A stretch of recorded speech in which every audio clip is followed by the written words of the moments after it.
Hello students, I welcome all the standard 9 students once again on these online classes. I hope you all will be studying properly and taking the advantages of this summer vacation time. So last class we have discussed or we have learned about velocity and average velocity. Now we will discuss about or learn about speed and average speed. So let us start this one. When we are traveling in a car, when going on a holiday, yes, in the front near the steering wheel, we can see the speedometer changing in the car. Initially, it is at 0, then it moves to 20, 40, and so on. In case of bike also, you can see that one. Or in case of car also, you can see that one. Here we have taken the example of car. Initially, it was 0 or it is at 0. But when that accelerator pedal is pressed, it start increasing. That is, it becomes 20, 40, 50, 60 like that. It is increasing. The needle points towards a number. That number is nothing but the speed of the car only. Depending on the speed of the car, the needle moves. And depending on the speed of the car, we define different types of motions also. Okay. When a body is moving at any instant, the speed of a body is defined as the ratio of the distance travelled by it in the instant and the length of the instant, that is time. So speed is equal to distance by time. By applying this formula, we can calculate speed of a moving object. We calculate speed in an instant.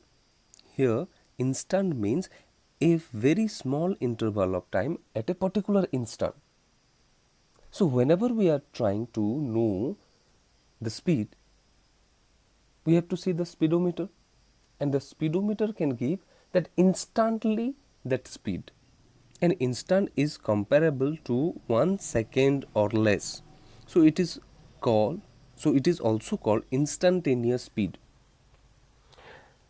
So whenever we want to see at that time what is the speed, that speed can be given by speedometer, and that speed is called instantaneous speed also.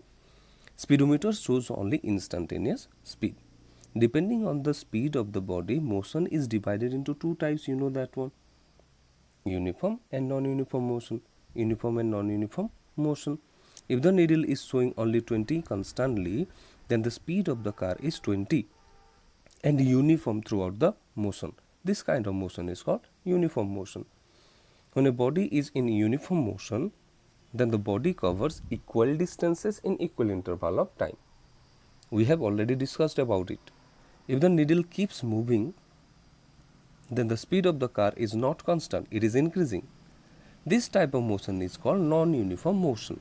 When a body is in non-uniform motion, we study the motion using average speed. In case of non-uniform motion, we need to find out average speed, because there is no particular constant motion is occurred. It is continuously changing. So in this case, in case of non-uniform motion, we need to find out average speed.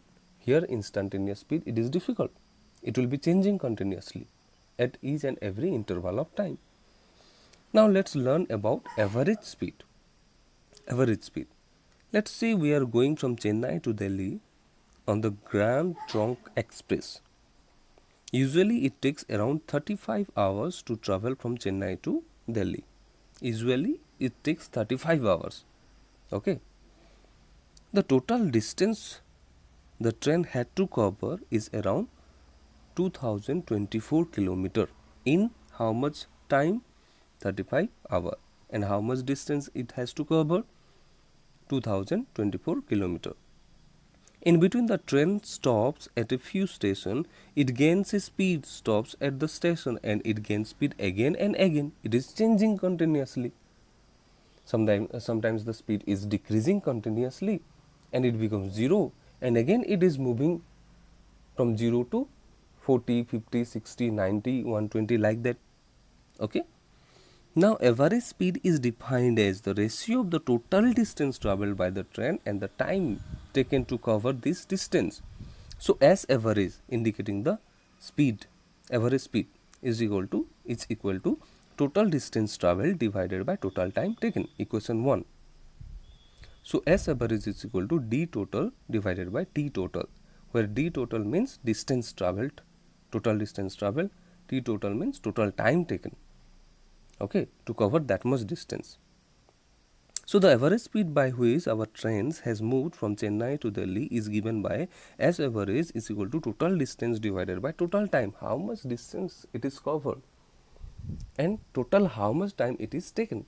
So 2024 km divided by 35 hour is equal to 57.8 km per hour was the average speed. The meaning of average speed is that if the train had not stopped at any station, then with what uniform speed the train should have traveled to reach the destination in the same time. Now let's see another example for calculating average speed. A car made a 3 hours of journey. The speedometer shows the speed 30 km per hour, 40 km per hour and 50 km per hour for each hour. Find the average speed. Total 3 hours of journey it is. In each hour it shows 30 km per hour, 40 km per hour and 50 km per hour.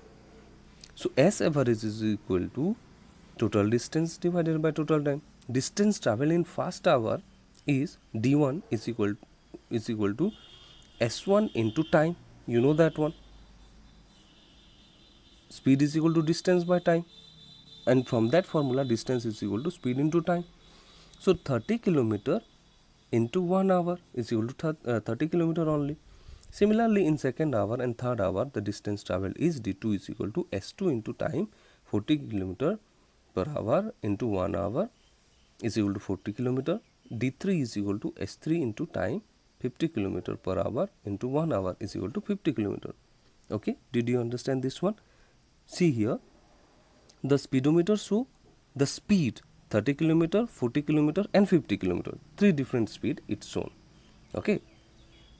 So the average speed for the 3-hour ride is total distance travelled by total time taken, that is D1 plus D2 plus D3 divided by total time is equal to 30 plus 40 plus 50 divided by total time 3 is equal to 120 divided by 3 is equal to 40 km per hour. Let us revise what we have discussed. The speed at an instant or the instantaneous speed is the ratio of the distance travelled in the instant and the length of the instant. Average speed is the total distance divided by the total time. Average speed is equal to total distance divided by total time taken. Okay, this much only. Thank you.